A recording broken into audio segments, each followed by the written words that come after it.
is... Okay. I'm just chilling. Both just here. Wait, did you start it yet? Okay. Because it is a little bouncy at 1080, but I can adjust. Okay, so I'm going to be right over there. Let me try 1080, 2500 kbps. Fair. Yeah, you're tall. Both going to keep it to about a minute or two. Yeah, I don't hold it that. They're starting. It's on and taped on. We up?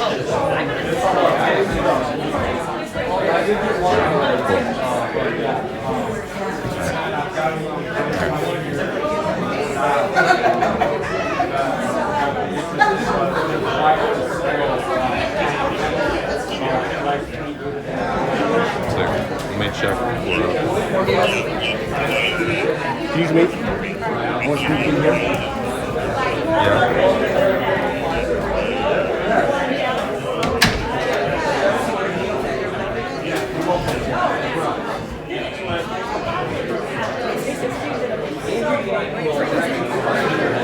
Yeah, we're up.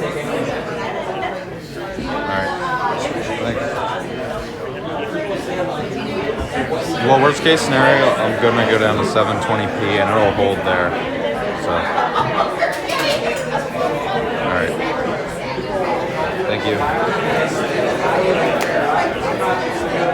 Do you need to set up here?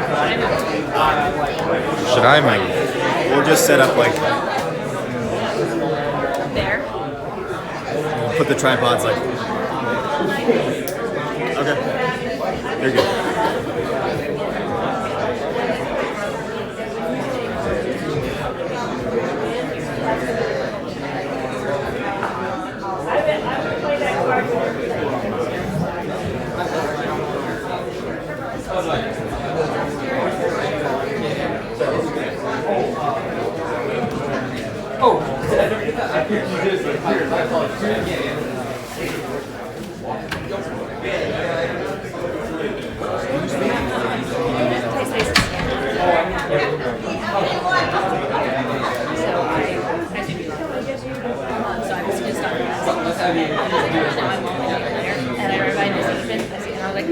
Be on top of things. Wow, how dare you do with things? I swear. Totally good.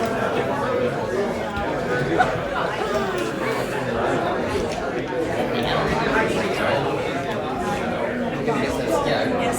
So you Caitlin, I'm guessing. Yes. It's nice to meet you and all that. Yeah. No.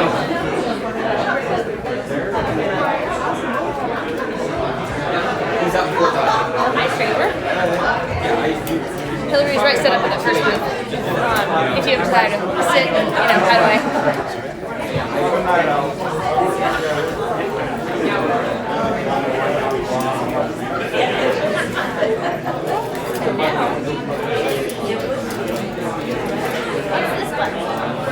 It's security.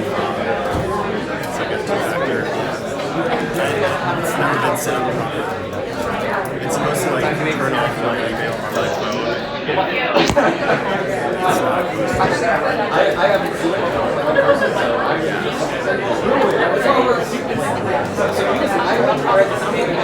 No, like it's not even it's set up properly. Hello, everyone. How are we doing tonight? Oh, come on. We can do better than that. How are we doing tonight? Thank you. My name is Caitlin. I hope you are just as excited as I am to see our next president of the United States. But if you're not as excited as me yet, I promise that after hearing him speak, you absolutely will. Just to help prove me right, I just want to remind you of these cards that you were given when you came in. If not, I can give one to you right after I speak. It's a chance for you to let us know what your thoughts were real quick before and after the event, just by making a quick circle around 2 numbers, and that's it. Also, in addition to that, I have some lovely volunteers in the back here. If you can raise your hand, ladies, who have some clipboards. We are looking for volunteers as much as possible. Of course, it's campaigning season, so we want to get the word out as much as possible. We want to talk to people. We want to spread the word. We want to talk about all the problems of the 21st century that we can solve with 21st century solutions. So, without further ado, I will introduce to you your Democratic County Chair, Jerry Dubuque.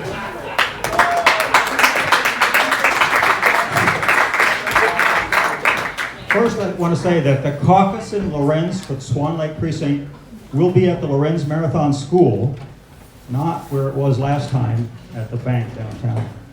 Now, these caucuses used to be in people's houses. This caucus system has been going on for more than 100 years in the Democratic Party. But back when I was a younger person, they changed the rules on how Iowa's delegation to the National Convention would be selected. And when they did that, these caucuses became much more important. And people who wanted to influence the outcome of the caucus started coming here to see us. One of them is here tonight.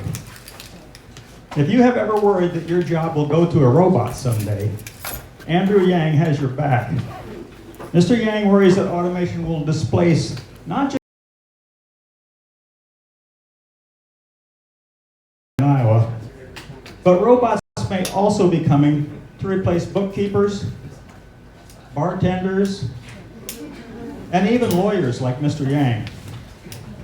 Andrew Yang founded the nonprofit company Venture for America to address the problem that he foresees. But more than that, he's also running for president. Let's welcome the only candidate who has come to Lorenz this time, Mr. Andrew Yang.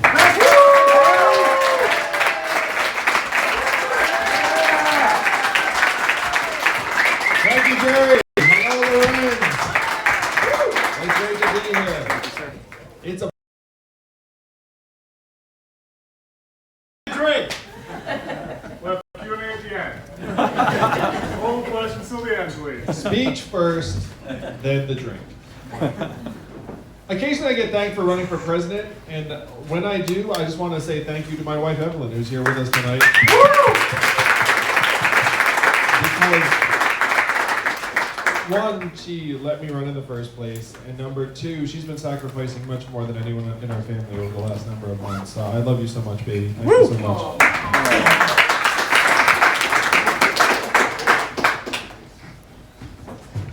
It is a thrill to be campaigning here in Iowa because you all are among the most powerful, influential people in our country today. I know it does not feel like it. You're just doing your thing, decided to check out a presidential candidate. But I did the math. Do you know how many Californians each Iowan caucus goer is worth? 1,000 Californians each. That's right. I will give a Trumpian estimate. There are 800 people at this bar. It's the biggest gathering I've ever seen. I think there are about 40 people here tonight, and 40 Iowans is like one football stadium worth of Californians. That's why it's a thrill to address you. That's why it's a privilege to be campaigning down the home stretch right before the voting starts on February 3rd. Now, how many of you are here, or actually, how many of you have seen a political ad with my face on it, my name? Well, that's great, because we spend a lot of money on those ads. I'd be very sad if you had not seen at least one. So if you've seen those ads and you heard Jerry's introduction, I am not a career politician, I'm an entrepreneur and problem solver. And I'm here to address a challenge that our country's been struggling with for the last number of months, really. And we've been confused about it, in my opinion, for most of that time. So that challenge is this, and I know in this county that you'll be able to relate to this. Why did Donald Trump win Iowa by almost 10 points? Why did Donald Trump win Ohio, Michigan, Pennsylvania, Wisconsin, all of these swing states? If you turned on cable news at any point over the last number of years, why would you think that he is our president today? According to the news media, the talking heads. Emails. Russia, Hillary Clinton, emails, Facebook, Electoral College, FBI perhaps. But I'm a numbers guy, Lorenz, and the numbers tell a very, very clear story that I think many of you can relate to. And Jerry suggested this story a little bit before. We eliminated 4 million manufacturing jobs in this country over the last number of months. And where were those jobs located? Michigan, Ohio, Pennsylvania, Wisconsin, Missouri, and 40,000 right here in Iowa. I have been to those towns, and after the manufacturing jobs dried up, the shopping district closed, people left, the school shrank, and that community has never recovered. I saw the same pattern play out in Missouri, Ohio, Pennsylvania, Michigan, because I spent the last 7 years running a nonprofit that helped create jobs in those places. And I realized that my work was like pouring water into a bathtub that had a giant hole ripped in the bottom. That was just getting bigger and faster, coming out. My organization was so successful that I was honored by the Obama administration multiple times, so I got to bring Evelyn to meet the president. My in-laws were very excited about me that week. But I knew that what happened to the manufacturing jobs is now shifting to other parts of our economy. How many of you have noticed stores closing around where you live and work here in this part of Iowa? And why are those stores closing? A lot of it has to do with Amazon. A lot of it is Amazon. 10, 12 years ago, you might have said Walmart. It was like a tank that came to Iowa and just started running over mom and pop retailers. But now it's Amazon, which is more like a spaceship hovering over everything, sucking up $20 billion in business every year. 30% of Iowa's stores and malls are now closing because Amazon is sucking up that business. I was just in a mall yesterday that the JCPenney had just closed in. And we all know that a mall can go from cheery to spooky pretty quickly when the stores start closing. The most common job in the economy is retail clerk. The average retail clerk is a 39-year-old woman making between $8 and $12 an hour. What is her next job when the store or mall she's working at closes? We're not sure. How much did Amazon pay? The changes around us, but the changes are even more widespread and pervasive throughout our economy. When you all call the customer service line of a big company and you get the bot or software on the other end, I'm pretty sure you do the same thing I do, which is you pound 000, say human, representative, over and over again until you get someone on the line. Raise your hand if that's what you do. Oh yeah, we all do that because that software is miserable, right? You all think a human works for this company somewhere and I will now find that person. But in 2 or 3 short years, the software will sound like this. Hey Andrew, how's it going? What can I do for you? It'll be fast, seamless, efficient. What will that mean for the 2.5 million Americans who work in call centers right now making $10 to $14 an hour? Here in Iowa, you have seen this play out over the last number of years. You saw the consolidation and mechanization of many of your agriculture and farming jobs. Then you saw it wipe out 40,000 manufacturing jobs. Now it's on your main streets, shutting 30% of your stores and malls. The next stop will be your highways. How many of you all know a truck driver here in the state? My friends in California are working on trucks that can drive themselves. They say they're 98% of the way there. A self-driving truck just transported 20 tons of butter from California to Pennsylvania 4 weeks ago with no human intervention. Why did they choose butter for this maiden voyage? I have no idea. But if you Google robot butter truck, you will see this story pop up. And at the end of the route is a giant stack of pancakes, as high as, I'm making up the pancakes. But the butter truck is real. Everything else I just said is real. What will self-driving trucks mean for the 3.5 million truck drivers in our country, or the 7 million Americans who work at truck stops, motels, and diners that rely upon the truckers getting out and having a meal every day? How many of y'all have been to Iowa 80 in Davenport? Yeah, me too. It's got a really good buffet. Iowa 80 says 5,000 people stop there every day. How many people will stop there if the trucks no longer have drivers? Lorenz, we're in the midst of the greatest economic transformation in the history of our country, what experts are calling the 4th Industrial Revolution. When's the last time you heard a politician say 4th Industrial Revolution? Just now. 3 seconds ago. And I'm barely a politician. Evelyn can vouch for the fact that I never imagined myself running for president. If she thought I was going to do this when we were dating, she would have run the other direction. And certainly... Yeah, she's nodding. Again, thank you so much, baby. When I was growing up, my parents were not like, you're going to be president someday. They were more like, you're terrible, go clean your room. It's not like, I mean, I am Asian. I mean, look at me. It's like not like Asian parents are like, you're going to be president.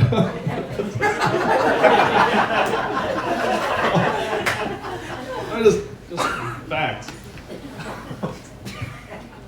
But imagine being an entrepreneur who'd help create jobs throughout the Midwest and the South, realizing that the changes were getting more and more extreme.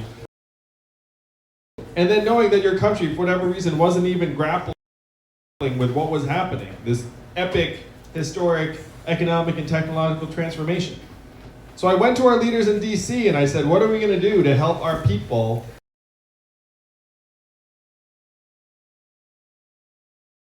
Said to me when I said, what are we going to do? Nothing, I don't care. At another event, someone made that Scooby-Doo like, oh. The answers I got out of DC were these. Andrew, we cannot talk about this.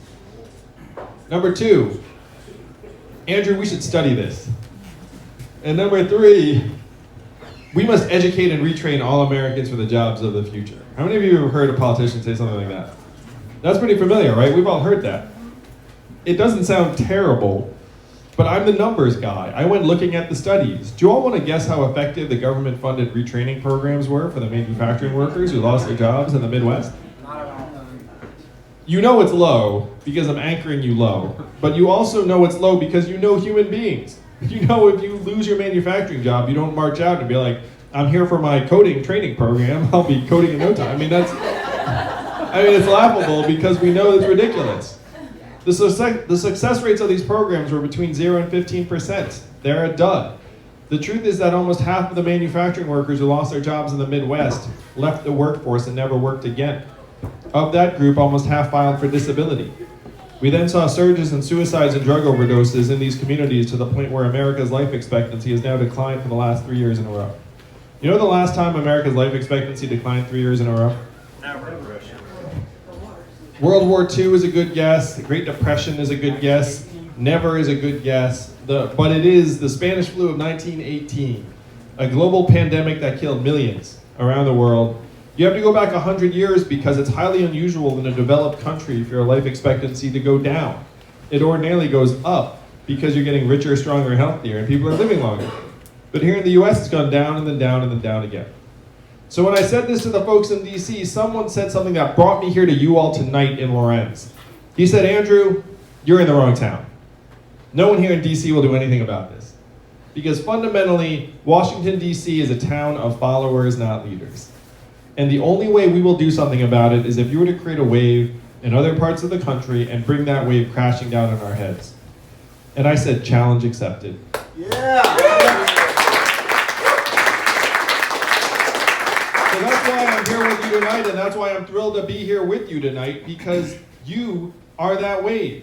You can actually rewrite the rules of the 21st century economy so that they work for you and your families and not these mega companies that are just sucking you dry.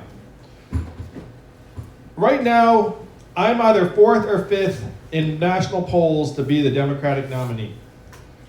And I'm someone no one had ever heard of 12 months ago, honestly.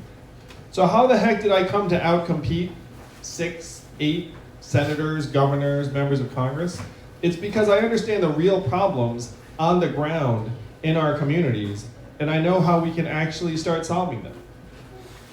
We can't wait for DC to solve these problems. DC does not work for us anymore. Who does DC work for? Corporations. The big companies that have had their run of the place for years, even decades.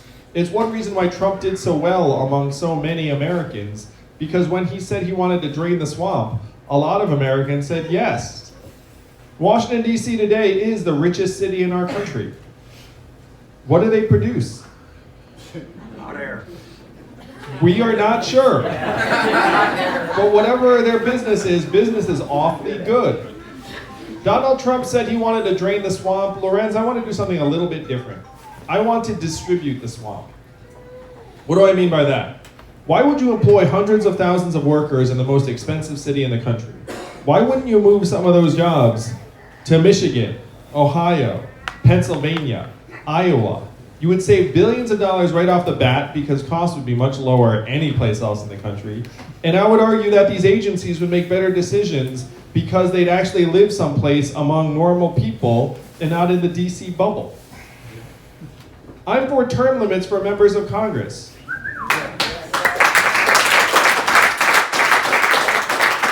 We should be sending people to do your work in DC and then come home. They should not go there and say, ooh, I like it here. Let me stay. I'll stay as long as possible. And I know how we can actually pass term limits. Thanks to you all, I will be your president a year from now. And then I will go to Congress and say, hey, we should have 12-year term limits so that you can actually do the people's work and then go home. And here's how we pass it. We say 12-year term limits, but current lawmakers are exempt. Do you think they'll pass that? Oh yeah, they'll pass that the next day. They'll say, we do this for the American people. Because they'd be exempt. They're like super legislators. They get to just do their thing. They're like, ooh, this doesn't apply to me. But eventually they would lose and get phased out, and we'd wind up with a legislature that actually works for us. We have to take some of the value that's getting drained out of our communities and bring it back. And I know if you've seen the advertisements, you know that I have a very big proposal, which is that every American should get $1,000 a month starting at age 18. Raise your hand if that seemed like a gimmick, a joke, impossible, too good to be true. Go ahead and raise your hand. I understand. But this is not my idea, and it's not a new idea. Thomas Paine was for this at the founding of our country. He called it the citizen's dividend for all Americans. Martin Luther King, whose birthday we celebrated this week, was fighting for this in 1968 when he was killed, the guaranteed minimum income for all Americans. And I know he was fighting for this because I met with his son in Atlanta, and he said this is what his dad was fighting for. 1,000 economists, including Milton Friedman, one of the godfathers of modern economic thought, endorsed this plan in the 60s. It was so mainstream, it passed the US House of Representatives twice in 1971 under Richard Nixon, the family assistance plan with a guaranteed an income level for all American families. And 11 years later, one state actually passed a dividend where now everyone in that state gets between $1,000 and $2,000 a year, no questions asked. And what state is that? Alaska. And how does Alaska pay for it? Oil. And what is the oil of the 21st century? Robots. Information. That's right, man. It's technology, data, AI, self-driving cars and trucks. A study just came out that said that our data, your data, is now worth more than oil. How many of you saw that study? How many of you got your data check in the mail last month? If your data is now worth billions of dollars a year and you are not seeing a dime of it, then where is all of that money going? Facebook, Amazon, Google, Apple, the trillion-dollar tech companies that are paying zero or near zero back into our society. If you get some of that value back and you say we should take our tiny fair share of every Amazon sale, every Google search, every Facebook ad, every data sale, we can pay for $1,000 a month for every American adult just like that. Particularly because after this money's in your hands, where will it go? How much of it would be spent right here in Iowa? Most of it. Not all of it. You might get your own Netflix password.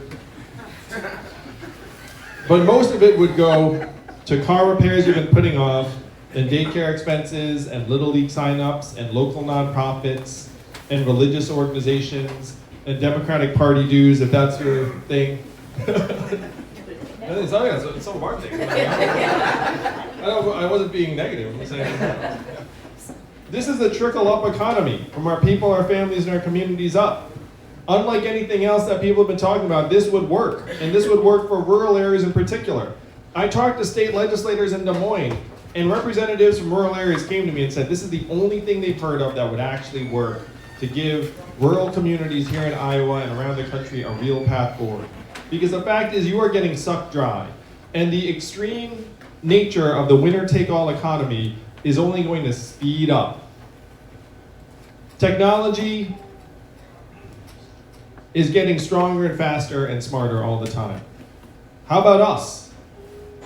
We're lucky to stay the same, honestly. Evelyn and I have 2 boys, 4 and 7. They're getting smarter.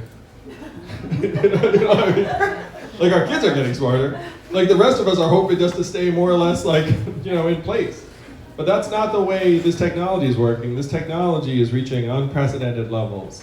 And here in Iowa, you all are ground zero for the effect this has on your communities. It started on your farms with the mechanization of a lot of those agricultural jobs and the consolidation of a lot of the farms into these giant mega farms. Then it shifted to your factories, wiping out tens of thousands of manufacturing jobs. Now it's on your main street, shutting 30% of main street stores and malls. You have to stop it before it hits your highways. It is only you, Iowa. On February 3rd, you have to take this case to the rest of the country and say the economy works for us instead of the other way around. Instead of thinking that economic value and human value are the same things, we have to say to our fellow Americans that we all have intrinsic value as Americans, as citizens, and as shareholders of the richest country in the history of the world. Yeah.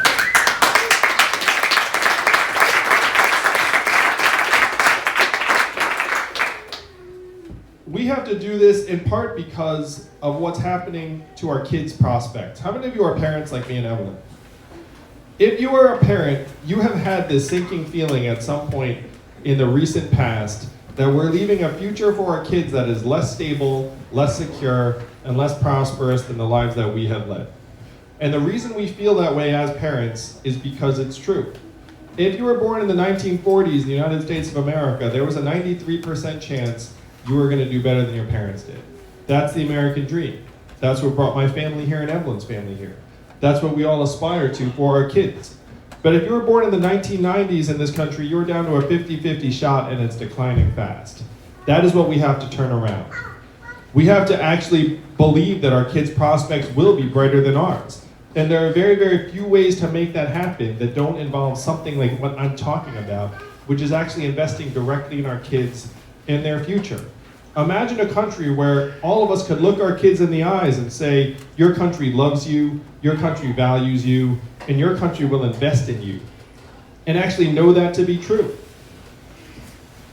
So in this context, this dividend of $1,000 a month, instead of being dramatic or far out, it's actually necessary and inevitable. Because the extreme nature of this economy is about to really ramp up. And when I started running, Evelyn and I were talking about it. She said, how is it that what was so mainstream 50, 60 years ago, common sense, right there, almost became law, passed in one state, now somehow requires the futuristic Asian man to drag it back into the land? Like, what the heck happened over those 50 years?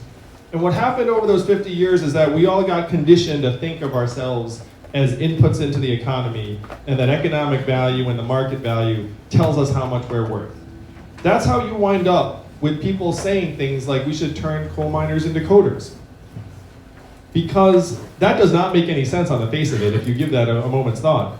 The only way it makes sense is if you think that coal miners have no value unless we magically transform them into something that the market likes better. And that is a loser.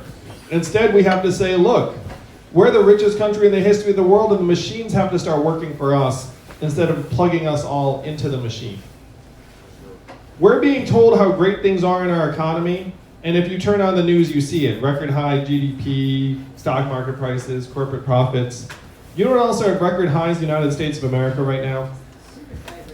Suicide rate, depression, student loan indebtedness, financial insecurity, substance abuse, drug overdoses. You know what are at record lows in the United States right now? Business formation for young people, getting married, having kids. Anything that you associate with a thriving society is now at record lows. But corporate profits are up. If corporate profits are going up and your life expectancy is going down, which do you listen to? That's the change we have to make, Lorenz. Instead of saying that corporate profits will tell us how we're doing, as your president, I will measure our economic progress by how we are doing. I will measure it through health and life expectancy, mental health and freedom from substance abuse, how our kids are doing, how many of us can retire in quality circumstances, clean air and clean water. These are the actual measurements of progress that we need. And as your president, I will present these measurements to you every year at the State of the Union. I'll be the first president to use a PowerPoint deck at the State of the Union. If you like that, then this is definitely the campaign for you. But we have a really dramatic measurement problem in our country, where if you're being told things are great and you know things are not great, that's going to have really disastrous effects over time. we have to acknowledge what the problems are if we're going to have a chance to solve them. I'm not running for president because I dreamt about being president. Evelyn can attest to this. I'm running for president because I see the future that lies ahead for our children, and they deserve better. Here, here. And if you let me, I will give them better.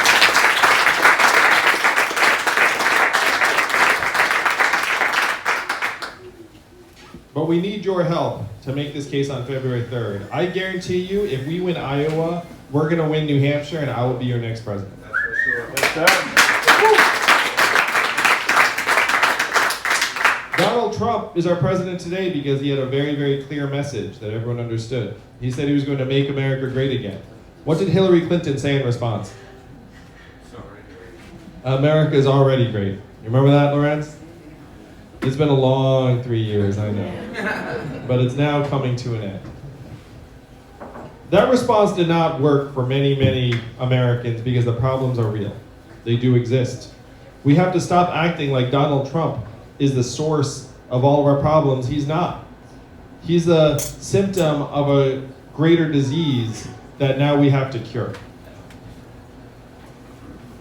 The problems are real, and we have to acknowledge their depth and severity, but then we need solutions that will actually move your communities, our country, forward. What were Donald Trump's solutions? Build a wall, turn the clock back, bring the old jobs back. Lorenz, we have to do the opposite of these things. We have to turn the clock forward. We have to accelerate our economy and society to rise to the real challenges of the 21st century, like climate change.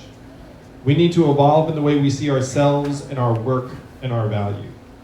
I am the ideal candidate for this job because the opposite of Donald Trump is an Asian man who likes math. Thank you all very much. Thank you, Lorenz. You may not know this, but math is an acronym, and what does it stand for? Make America think harder. Make America think harder, that's right. That's your job on February 3rd. It's your job to move this country we love so much. Not left, not right, but forward. And I know that's where you're going to take us. Thank you all. Thank you, brother. I appreciate it. That's beautiful. Thank you. We'd love to take some questions. Yeah, we have about 10 minutes for questions. One question per person. So raise your hand and I'll bring you the mic. Shout out, sir. What's your tax plan? Because I'm assuming you got a tax plan to pay for all this. Because I'd like to have my file. Actually, I want 10% where they pissed away on the impeachment. That's right. That is more. That's actually a reasonable summary of my tax plan.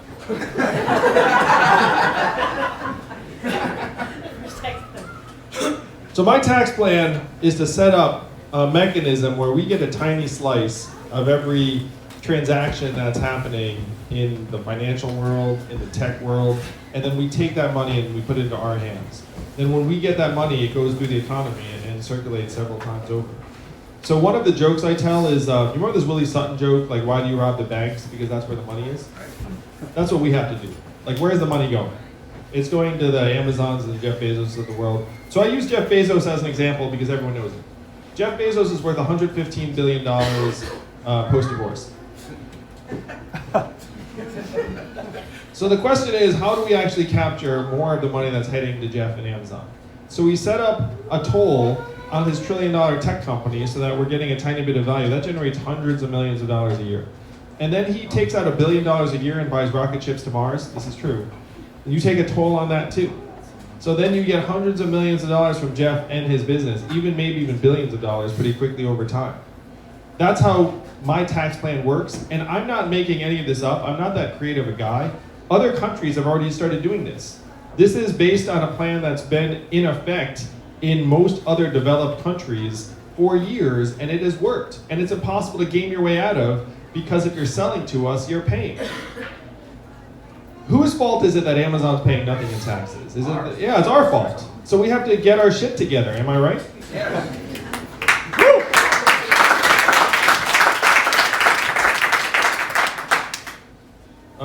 Sir. Yes, you on your website promised 11% growth with this policy. How will that happen? Are there examples? Thanks. So that number was based on a study by a group called the Roosevelt Institute, where they tried to project what would happen if we put $1,000 a month into everyone's hands. and would grow the consumer economy by approximately 10%, because that money just circulates over and over again. And you can imagine right here in Lorenz, would you be more likely to go to this bar if you had an extra $1,000 bucks? Would you be more likely to go? I don't know what's across the street, but you can see like the activities just end up adding up to about 10% more than what we're currently doing. And there's no reason that that would actually end, because you continuously have the money and it replenishes. The beauty of it though is that as this money flows through your hands, it's gonna make us healthier, less stressed out, more able to do the kind of work that we want to do. Right now, I know how bad our economic measurements are, in part because of Evelyn. Evelyn's at home with our 2 boys every day, one of whom is autistic. How much is her work valued at in our market economy? Zero. And it's not just Evelyn, it's caregivers, it's volunteers, it's coaches, it's people that are trying to do positive things in the community. So we can grow our economy by 10% and start rewarding the work that's already being done in our homes, in our families, and in our communities that actually are vital to making us stronger and healthier. But this is not my plan, and this is not my projection. The Roosevelt Institute studied this plan and said it would grow the economy by about 10%. Are there examples?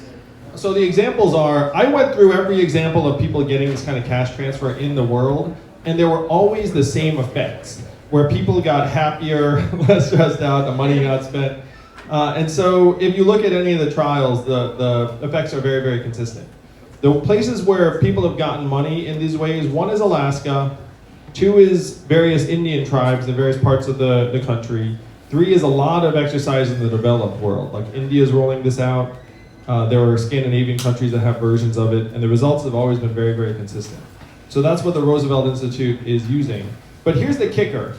The United States of America gave thousands of dollars to thousands of Americans in the 60s to try this out ourselves. And the data was really positive then. Can you imagine a government that was actually doing that just to try and figure stuff out? But today, our government is way behind the curve. And so we're relying upon other people, generally philanthropists, to do what we should be doing ourselves. The other thing I'm going to say too is that this is your money already. You're a shareholder of the richest country in the history of the world, $21 trillion and counting. All of this money is getting sucked out. We're just trying to give it back to you. And if it's your money, then you know what to do with it. I think that you know better how to improve your life than any government official or program ever could.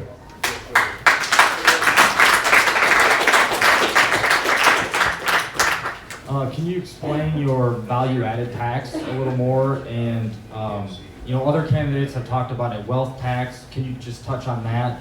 And then I hear a lot of concerns about the freedom dividend causing inflation. Can you also touch on that? Thank you. No problem, man. These are good questions.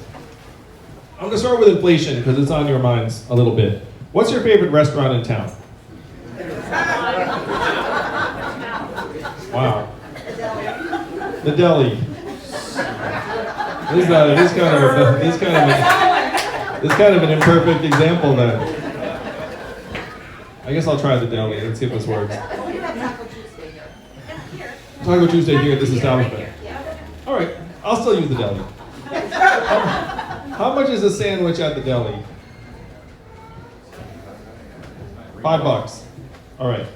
So after I'm president, thank you again, Lorenz. You start getting $1,000 a month. You go to the deli, and then the sandwich, instead of being $5, is $8. What do? You'd be like, wait a minute, like that's a lot more than it was yesterday. You're not going to be like, oh, that's cool, I'm rich now. You're still you're still very value conscious and budget conscious. And so you would come here and say like, hey guys, like it's Taco Tuesday, you want to get some food here, or you'll go someplace else. Like as long as there's still sensitivity among prices and competition in that space, then you're not going to see massive inflation in that space. And this has been borne out by many, many actual real life examples. There are 3 sources of inflation in our lives that are making us very sad right now: housing, education, and healthcare. And so I have separate plans to try and bring down the costs of education and healthcare in particular, because they're breaking our backs. No one here has ever gotten this letter from their health insurance company: your rates are going to be lower this year. You know what I mean? Their business model is just to try and jack it up every single year. And it's killing us. It's literally killing us. So you have to address inflation in those areas because that inflation is not happening because we're rich. That inflation is happening because we don't have a choice and because the government's been out to lunch and just letting them stick it to us for years. So I will bring those costs under control, but there should not be rampant inflation based upon you having buying power because you're still going to be budget conscious, there's still going to be competition. The question about the wealth tax, I'm a data-driven guy. I try and find when other people have done things. It's one reason I love the value-added tax because other countries have been using it very successfully for years. Other countries tried the wealth tax and it did not work, and then they repealed it. That's France, Germany, Sweden, Denmark, pretty smart countries. When they tried it, they were like, hey, this doesn't work, so we're gonna repeal it. So I like Bernie and Elizabeth individually. I like a lot of what they're saying. But to me, if you're going to pitch a plan that has not worked in half a dozen other countries, then you should explain why it would work here. And if their explanation is that wealthy people in the US are so much more willing to pay taxes than wealthy people in Germany, France, Sweden, and Denmark, then I just don't believe it. You know, like, if anything, our wealthy people are probably even like less willing. So that's where I am on that particular plan. Like, I understand what they're driving at, but you have to listen to the experiences of other countries, which is why I'm so for this value-added tax that has stood the test of time in many, many other economies. Yes, Miss. Northwest Iowa, what are you going to do for the farmers and the agricultural community here? I've heard so many, frankly, heartbreaking stories from farmers throughout the state. And a lot of it is that a lot of the farms have gotten rolled up with these bigger corporations that then have various cost advantages that it's very, very hard for an individual farmer to compete against. A lot of it is that the numbers just are not working the way that they should, where you're being pushed to plant a couple of cash crops, corn and soybeans, and that you're not able to make ends meet the way that you were even a number of years ago. And it's particularly problematic for families who might want to pass it on to their kids, but then the kids are not sure if this is what they want. They see, frankly, how hard it's gotten. And then if you were looking to make a change, then it'd be impossible for you actually to find proper value, because if someone's going to give you value, they're going to try and stick it to you. So we have to do what we can to make it so that small farmers in particular actually are competing on level ground against the big guys, and put a lot more money into trying to encourage sustainable agriculture, things that are producing food in this less industrial way that parents are excited to feed to our kids, and then pay more, and then improve the economics of small farmers around this state and around the country. It's a very big challenge, but the challenge that small farmers are facing right now is the same challenge that small businesses and mom and pops are facing in industries around the country, where everyone is getting run over by the big guys. And it's tragic, it's terrible. So I will do everything I can to try and balance it out for you versus the big concerns, increase the economic returns, encourage you to be able to try different things that aren't the same crops that the big guys are planting, because it's very hard to compete against them on cost. And I could pledge that I would get rid of these tariffs and this trade war that you had nothing to do with, and dragging in agricultural producers. What Iowa farmer had anything to do with the Chinese ripping off intellectual property? Like, nobody. So like, why the heck are you getting dragged into this? I talked to farmers who planned for months and years and had that rug pulled out from under them because the prices changed. And as someone who's run a business, I would be furious if that happened. I'd be like, are you kidding me? I've invested on this understanding, and you're going to change the rules on me? As your president, I will not drag you into any of these trade issues that you're not directly involved with. And if something does change, I will make sure you have months and years notice, because that's the way you can plan. You can't plan if I'm just like jerking you around and not giving you any kind of notice on it. Time for one more question.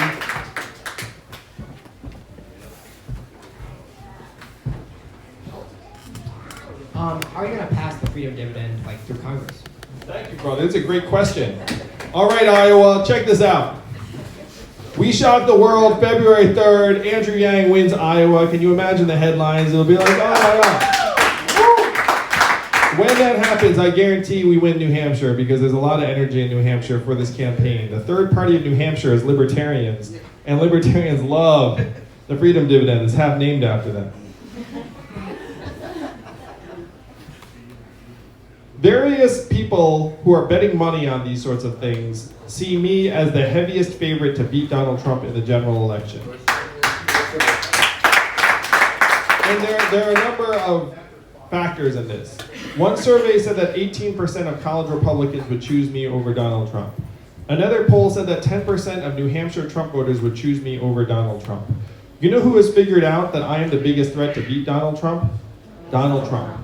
And you know that because he has tweeted about every other candidate in the field except for me. Because he knows I'm better at the internet than he is. But his most effective attacks on various candidates are saying that you're a corrupt DC politician.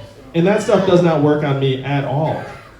You know, I'm just an entrepreneur who's trying to make things better for our families. And we know that his team is worried about me because one of them was captured on camera at a private event saying, if there's someone we're worried about, it's Yang. That's right. Whoa. So if I'm the Democratic nominee, we win this thing. And then I get to Congress and I say, hey guys, I won on the Freedom Dividend, let's get some money into Americans' hands. The Democrats and progressives will be thrilled because I'll be the new president. They'll be like, let's get his flagship proposal passed. But here's the kicker. This is to your question. Republicans and conservatives will look up and say, wait a minute, do I hate the dividend? Alaska, that passed the dividend, is a deep red conservative state and was passed by a Republican governor. Many Republicans and conservatives do not hate money in Americans' hands. What do they hate? A giant bureaucracy making everyone's decisions. So I can get 10, 20% of conservatives on board to say, look, this helps rural areas that you represent. This helps red states on the interior that have gotten blasted by automation. This is a huge win for you and your constituents. I get 10 to 20% of Republicans on board with this. We pass the Freedom Dividend, and then you all have a feeling you have not experienced in years, which is the government does something you like that actually improves your lives.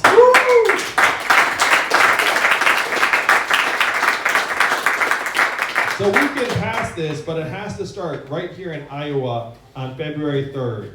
If we win Iowa, I will be your president. And the standard I want you to hold me to is not, do you like me? Am I proud of sending this person on to the White House? But it's, can I improve your way of life right here in Lorenz? If I cannot do that, I should not be your president. Let's give it up one more time for the next president of the United States, Andrew Yang! Thank you. Thank you, Lorenz. Let's make history together. Let's do a future we're actually proud of for our kids. They deserve it. Ladies and gentlemen, if you'd like to get a selfie with Andrew or get an autograph, I will have you all line up on the right side of the bar, and we'll start the line right here where I'm standing. So if you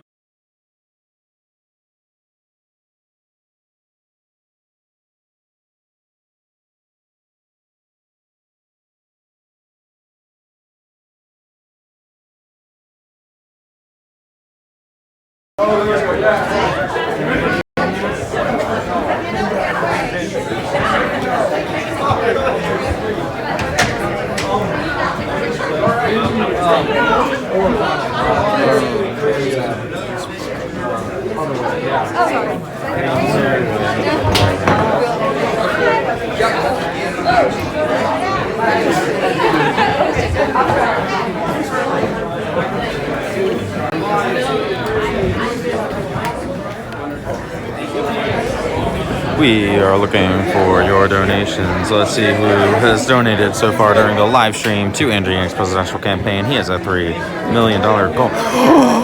Tim has joined the top donations. Tim and John are at $150. Tim and John are at $150 each.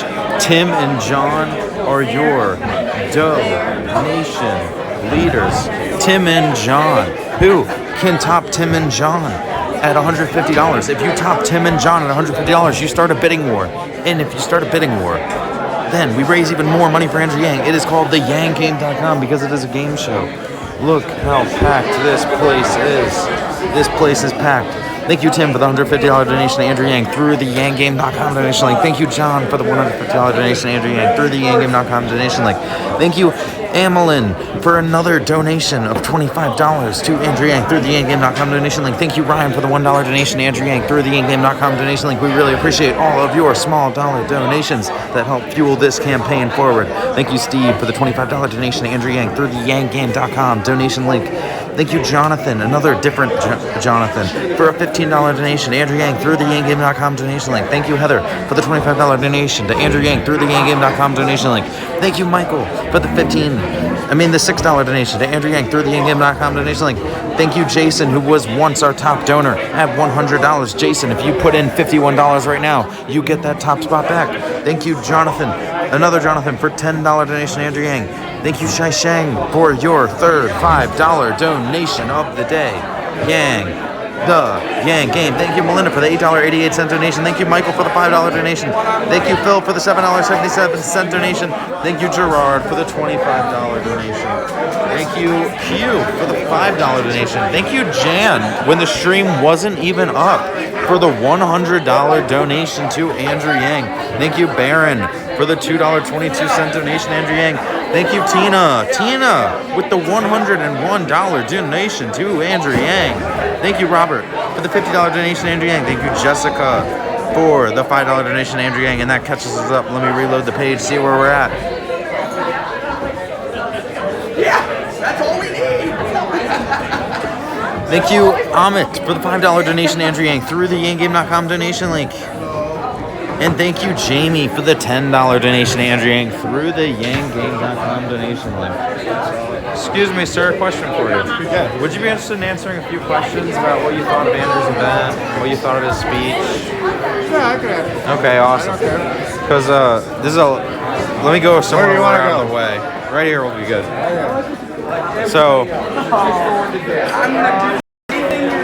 let me add in one thing here. So people can hear you nice and clear. So, What is your name, sir? My name is Robert Schuler. Robert Sewell. My name's Matt. Nice to Okay, meet you. how you doing? How did you first hear about Andrew Yang? Media. Media, like on the debates or just in the A news? debate and on the news, and I have a mentally challenged daughter, so I'm a little interested in his ability with the autistic child.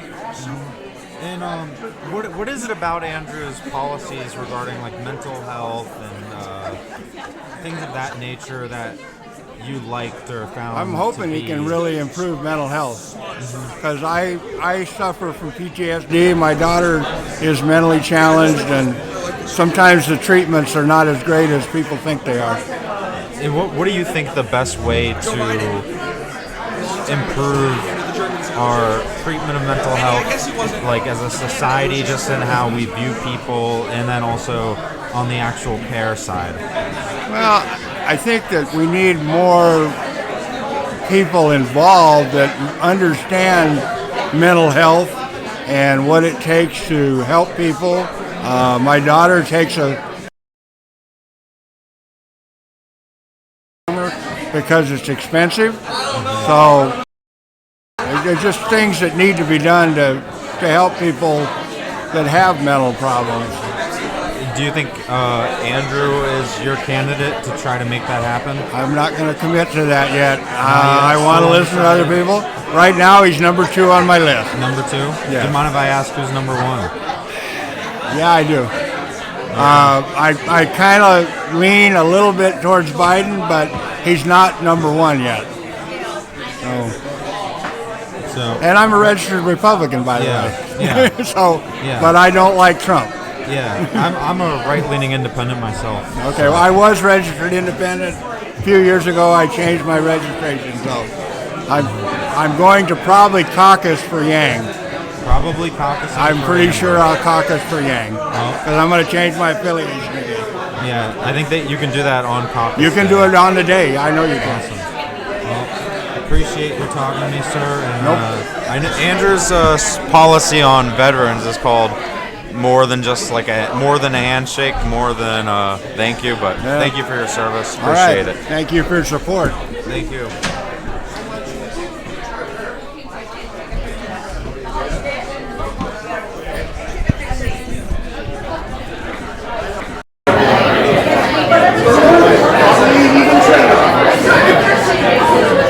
Thank you, Thomas, for the $50 donation to Andrew Yang through the yanggame.com donation link. Thank you, Nick, for the $10 donation to Andrew Yang through the yanggame.com donation link. Hold up, breaking news. Jason has upped his bid. Jason is the new donation leader at $151. Jason donated $100, and then he donated $51. And Jason is now the new donation leader. Thank you, Veronica, for the $10 donation. Thomas with the 50, Christopher with the 5, Ruth with the $1.08 donation. Thank you so much, Ruth. We appreciate all of your small dollar donations. Thank you, Nick, for the $10 donation to Andrew Yang through the yanggame.com donation link.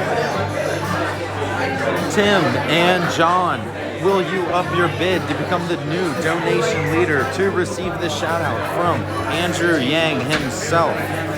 Jason has stepped up to the plate and he has upped the bid to $151. The top donation getter is $151.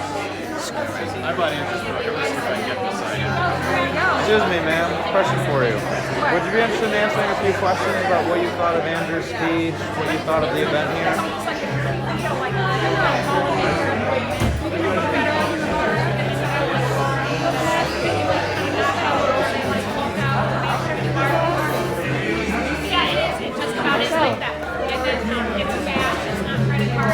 Sure, why not? Okay. What for? I don't want to be recorded. Oh, okay. No problem. Understood.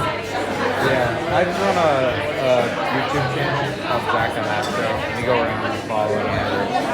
So, just like other people's opinions. No, I totally understand. Thank you.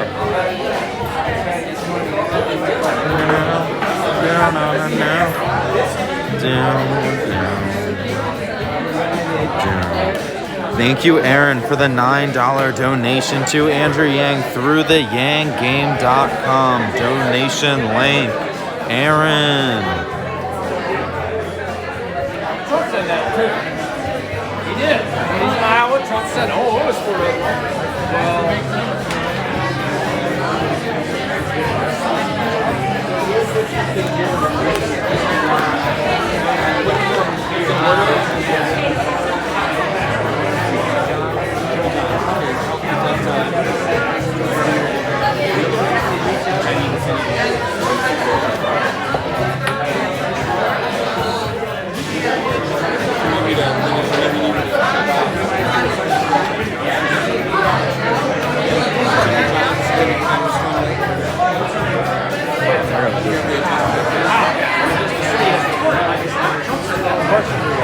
You guys seem to have some strong opinions, so I was wondering if you'd like to answer a few questions about what you thought of Andrew, what you thought of his event.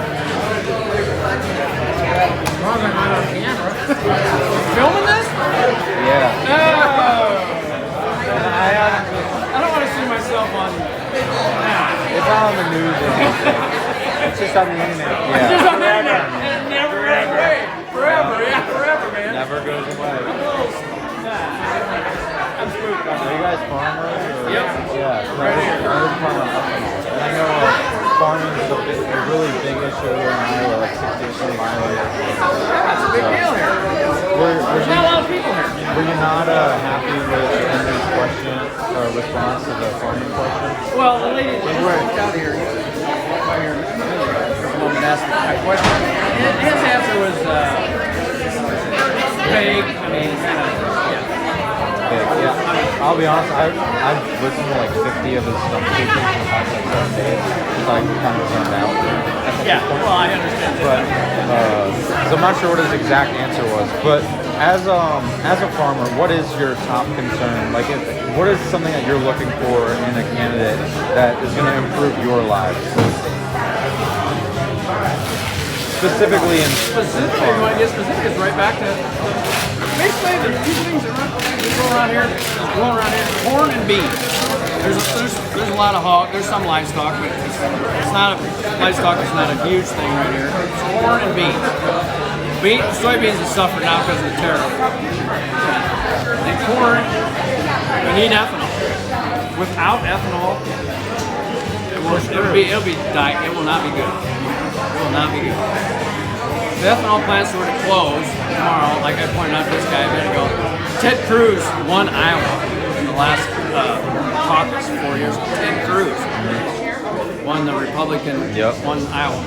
He's anti-ethanol, so we'll figure that. I can't. I guess everybody in Des Moines voted for it.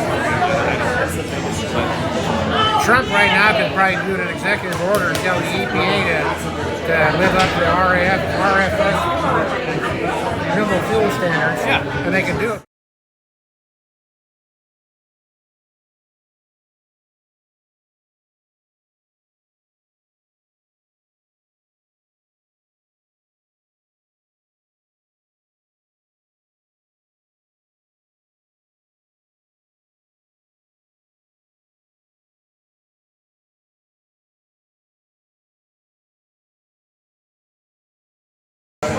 It replaces part of their product. Right. You know, ethanol replaces part of their product. So they don't like it.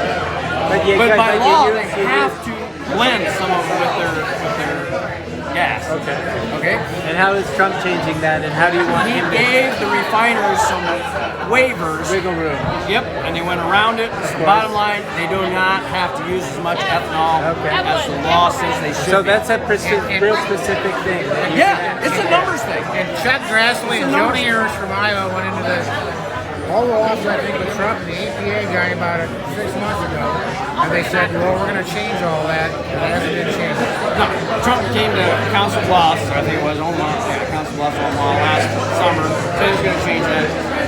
It's kind of like, you get set up in a business saying, this is how it's going to be, and you can depend on this to be there. I mean, it's kind of like, this is what we're going to do. And then all of a sudden, they change the rules in the middle of the game, and then you're like, you're screwed. These ethanol plants were all built, about approximately 10 years ago? Yeah. 8 to 10 years ago. And it was an absolute boom for Iowa. I mean, there's probably never been anything like it. That was Obama. Yeah, I'm just wondering. That's when he was president at the time, yes. So he supported you guys. He was a Democrat and Republican. They supported it. Everybody supported it. Okay, so it wasn't a partisan thing. So, from what I'm understanding, Trump hasn't lived up to his promise to he said fix to people ethanol. that he supports renewable fuel, which ethanol is. See, he's got the renewable fuel thing moved from 10% to 50%, right? Yeah, he said that's still not enough. And he came out and said, "You get your yard sign." I get one. So Then you can put it out. as farmers, as corn growers, we're not happy about that. Yeah. So you, with someone like Yang or any other candidate, you're looking for someone that you think's going to live up to the promises they make, and also you want the promises obviously to be good for farmers And here it's in Iowa. We don't want anything any more than what they It's not a told us we're gonna do. futuristic, pie in the sky thing. It's a law, and all you got to do is follow the law, Implement it. and not let them go around it.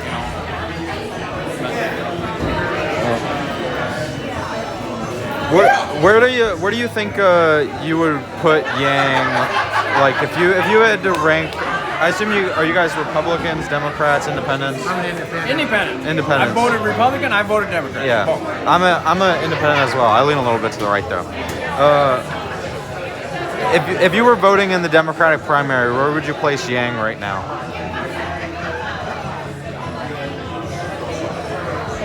I would put him above. He's above.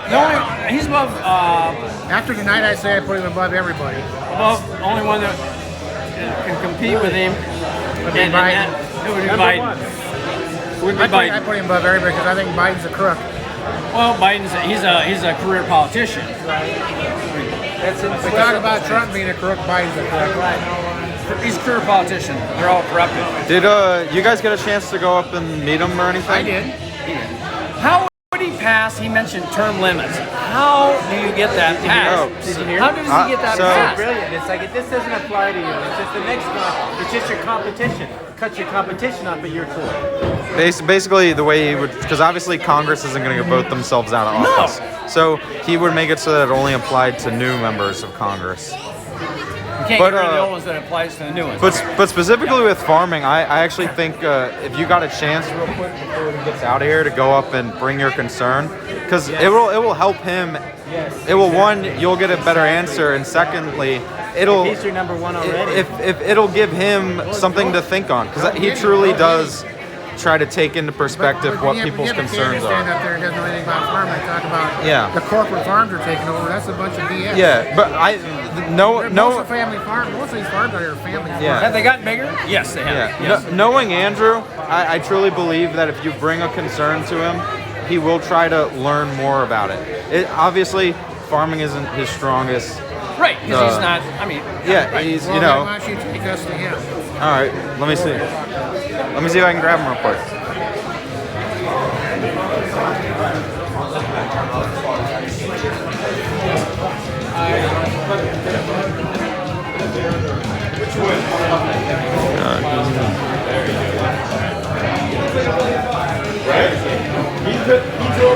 We gotta come in.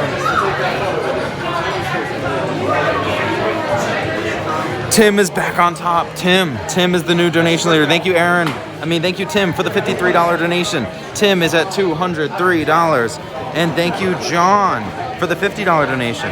Wait, so who's on top now? I still think it's Tim at $153.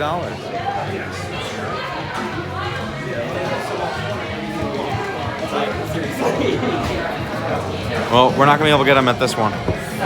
Next one. Next one.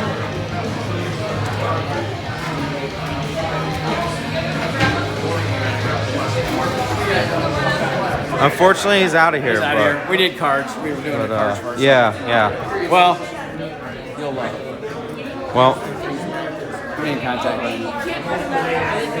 what's up? Can you go back really quickly? Thank you. What would happen? Oh, they wanted to say something. Yeah. It was just too late. Oh. Yeah. You can pass on what we said. Yeah. Pass it on.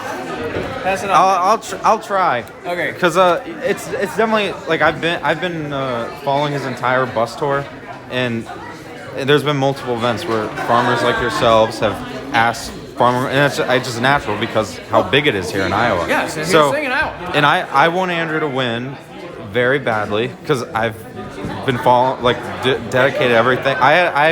When I was 15, I started a business selling products online. It's a little different than farming, but at its peak, which was last spring, I had 6 employees in a warehouse, and I basically stopped everything I was doing. I gave the business to my brother essentially and said, do whatever you want with it. I got to try to do everything I can to get this guy elected. So I truly want him to know as much about farming and the issues here in Iowa that can help farmers like yourself. So he's going to be here in Iowa for until the caucus day. So if you do get a chance to go to another event, I'd say try to go up and ask personally. Where are you going tomorrow? What are some of the, do you know any of the schedules at all? Well, he's headed to Storm Lake now. Tomorrow, I know he'll be in Council Bluffs. Okay. I can pull it up real quick. Is anything going to be anything close here in the next, before the caucus? I'm not too sure because a lot of it's still in flux. Yeah. But tomorrow he's gonna be in Orange City, Lamar's, Sioux City, and Council Bluffs. Orange City. And Tuesday he'll be in Perry, then Nevada. That could be an interesting stop. Orange City. It's Nevada. It's about like Nevada. Orange City. Just to help you out. I know. I pronounced this town Lawrence, and then someone who was in Like Ralph Lauren. the previous event was like an hour and a half away. I was telling them about it, and they were like, "It's Lorenz," and I was like, "Thank you for letting me know," because I don't want to seem like a Orange dummy. City. Orange City is in Sioux County. Sioux County is probably 99.9% Republican. Very, Yeah. very conservative. Yeah, I mean, that's the thing is, like, I lean a little bit to the right myself, and truthfully, like, he's like the only Democratic candidate I really support. So, Because they're all. because his message, when he says not left, not right, forward, his message really does appeal to like everyone, because he's not very ideological. I like him. He's not very ideological. He just focuses on the solutions. Because he's not a politician. Yeah. He hasn't been in Washington D.C. for 30 Yeah. years or 20 years or whatever. Yeah. Yeah. So, well, Okay, I gotta well- run to the next event. It was nice to meet you. Yeah. Bye. Take care. All right, stream. So, Tim, I owe you a donation at the next event.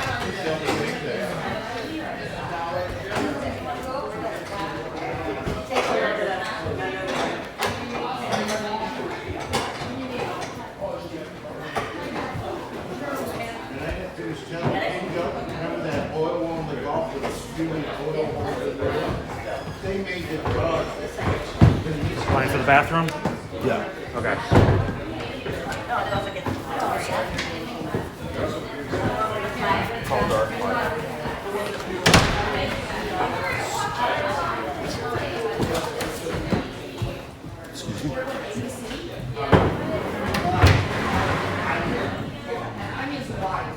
Yo. You there? What? Yeah, cut the feed. Goodbye, stream. See you at